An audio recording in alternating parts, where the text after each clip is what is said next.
នុស្សាកាលវ័យសិក្សាយ៉ាងបានសាងស្នេហាជាមួយនឹងគ្នាពេលនឹកឃើញកាលណាទឹកភ្នែកបងក៏ហូរស្រក់មកមិនដឹងខ្លួនមិនដឹងពេលណាទើបអាចបំភ្លេចបានតាហេតុអ្វីរឿងស្នេហាបងនឹងអូននោះដឹងបងដែលបងលួចស្រឡាញ់ជាយូរមកហើយតែបងដឹងថាគ្មានវាសនាគ្រួសារអូនមិនពេញចិត្តបងក្មេងស្ទៀវចរិតភ្លាវមិនសមនឹងអូនទេបើស្នេហាយើងដល់ពេលចែកផ្លូវគ្នាហើយអូនតួខំប្រឹងយ៉ាងណាក៏មិនអាចជួបគ្នាទៅរួចពេលនេះបងបានត្រឹមតែលួចមើលអូនបងឈរមើលមានស្ងួនអូននៅបែកគេហើយពេលនេះបងសូមលាទៅឲ្យឆ្ងាយពីជីវិតអូនបងមិនចង់ឲ្យអូននៅតែគិតពីរូបបងទៀតឡើយអូនមានរូបគេល្អគ្រប់យ៉ាងអស់ទៅហើយបងគ្មានអ្វីឡើយសម្រាប់ឲ្យអូនបានសុខ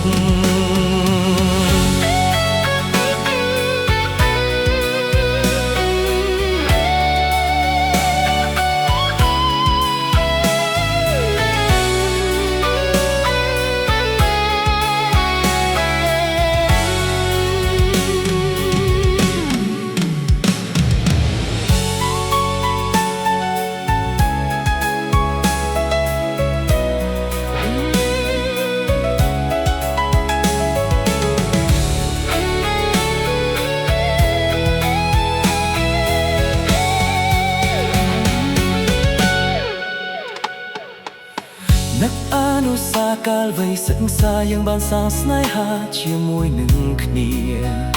ពេលនឹកឃើញកាលណាទឹកភ្នែកបងក៏ហូរស្រក់មកមិនដឹងខ្លួនមិនដឹងពេលណាទើបអាចបំភ្លេចបានតាហេតុអ្វីរឿងស្នេហាបងនឹងអូននឹងនោះដំបងដែលបងលួចស្រឡាញ់ជាយូរមកហើយតែបងដឹងថាគ្មានវាសនា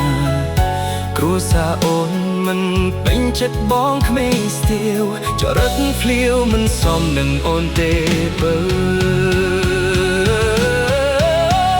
ស្នេហាយើងដល់ពេលចែកផ្លូវគ្នាហើយអូន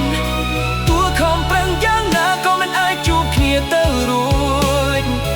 ពេលនេះបងបានត្រឹមតែលួចមើលអូនបងឈរមើលមានស្ងួនអូននៅក្បែរគេពេលនេះបងសូមលាទៅឲ្យឆ្ងាយពីជីវិតអូនបងមិនចង់ឲ្យអូននៅតែគិតពីរូបបងទៀតឡើយអូនមានរូបគេល្អគ្រប់យ៉ាងអស់ទៅហើយបងគ្មានអ្វីឡើយសម្រាប់ឲ្យអូនបានសុខ